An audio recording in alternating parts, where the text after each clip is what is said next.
El vacío de mi niñez. La Navidad siempre me ha dejado una sensación extraña. No es que odie la época. De hecho, en el fondo me gusta ver a la ciudad cómo se transforma con luces y villancicos. Pero hay algo en diciembre que me pesa, algo que no consigo definir del todo. Tengo 30 años, un buen trabajo y una vida decente, aunque bastante solitaria. Dejé a mi familia en la ranchería donde crecí, un pueblo pequeño y remoto en México. Salir de allí fue difícil, no solo por lo que dejaba atrás, sino por lo que nunca logré entender del todo.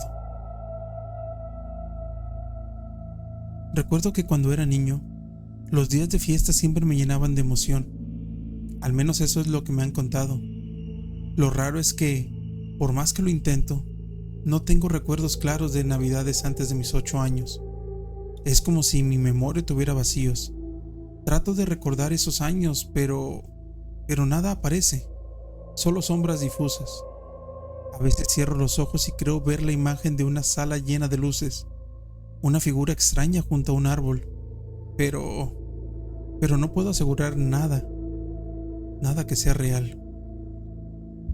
Mis padres siempre me han dicho que es normal, que los niños no se fijan en los detalles y solo piensan en divertirse.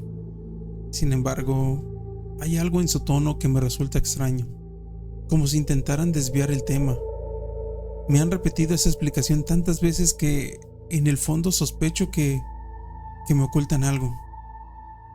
Una noche de diciembre, cansado de la soledad y de la incomodidad nostálgica que me acompañaba cada Navidad, llamé a mi madre. Le pregunté sin rodeos si había algo que debería saber sobre mi niñez, algo que me explicara por qué no recuerdo nada de aquellos años.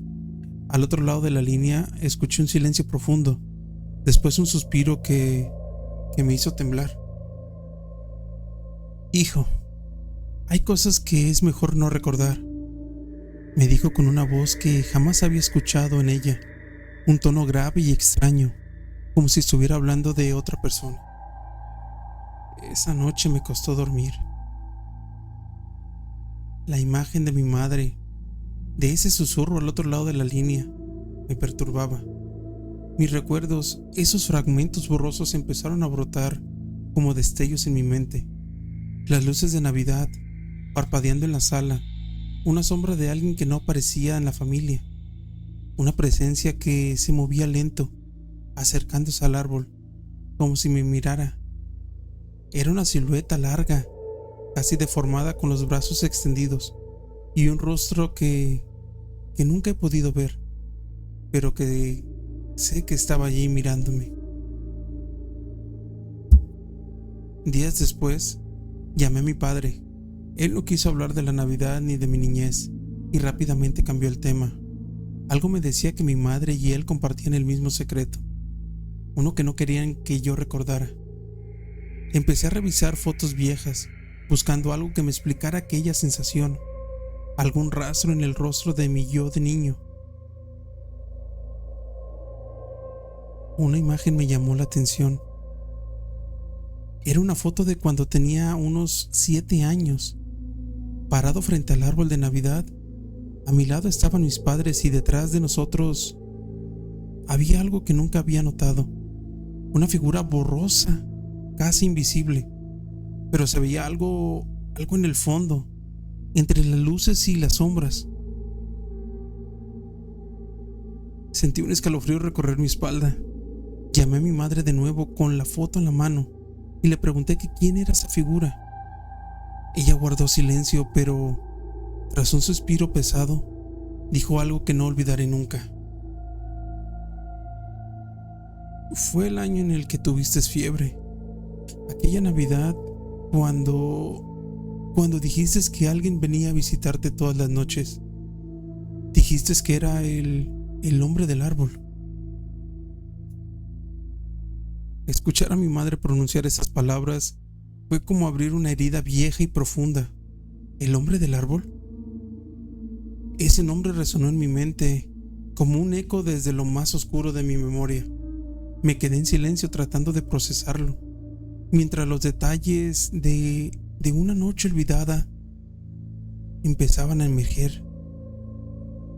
como sombras que flotaban en la superficie de algún lago oscuro. Tenía fiebre aquella Navidad, eso lo recuerdo ahora. Mi madre había tratado de calmarme durante el día. Me dio medicinas y me cubrió con mantas, pero cayó la noche. Todo cambió. Me desperté envuelto en sudor y la habitación estaba helada. Las luces navideñas afuera proyectaban un resplandor débil que iluminaba las paredes y sentí un pavor inexplicable. Supe que no estaba solo en la habitación. Pude ver la figura junto al árbol desde mi cama. Era él, el hombre del árbol, aunque mi mente infantil no lo llamaba así. Para mí era el hombre de las sombras, el extraño que se quedaba de pie, inmóvil, observándome desde el rincón donde mis padres habían decorado el árbol. Lo veía como una silueta alargada, casi como si no tuviera forma, un esbozo de cuerpo y rostro, con extremidades que parecían demasiado largas y delgadas. Esa noche de fiebre fue la peor de todas. Los días previos, esa figura simplemente aparecía y se mantenía en la penumbra. Nunca se movía, solo me miraba en silencio, pero esa noche fue distinto. Sentía que mi cuerpo ardía y que me faltaba el aire, y en medio de mi delirio, vi que el hombre se acercaba. Al principio pensé que era una alucinación de la fiebre, pero los detalles de su figura eran demasiado nítidos. Pude ver que el rostro carecía de ojos, o quizá estaban ocultos en la sombra. Donde deberían estar sus ojos, solo había huecos oscuros, como si la cara estuviera vacía. Aún hoy, el recuerdo de esos huecos me estremecen. Intenté gritar, pero la fiebre me había dejado sin fuerza. Solo podía ver cómo el hombre del árbol avanzaba lentamente hacia mí, sus pies deslizándose sin hacer ruido. Cada paso parecía absorber el poco calor que quedaba en la habitación. Cuando llegó de pie a mi cama, sentí su presencia helada, como si la misma muerte estuviera observándome. Alcé una mano temblorosa, en un intento desesperado de protegerme, pero sentía como si estuviera atrapado en una pesadilla. La fiebre bajó, al menos eso me contaron mis padres, pero yo sabía que algo había pasado, algo más. La fiebre bajó, al menos eso me contaron mis padres, pero yo sabía que algo más había pasado en esa noche. Cada Navidad desde entonces sentía un frío extraño, un vacío que me ahogaba lentamente y que yo intentaba ignorar, como si el hombre del árbol estuviera esperando el momento perfecto para regresar. Mirando la foto en mi mano, aquella figura en el fondo entre luces y sombras, sentí el mismo terror y el mismo miedo de cuando era niño. La sensación de que algo me vigilaba desde la oscuridad, de que el hombre del árbol nunca se había ido del todo. Y lo peor es que mientras más recordaba, más sentía que él volvería, como si hubiera dejado algo pendiente, como si quisiera terminar lo que empezó aquella noche de fiebre.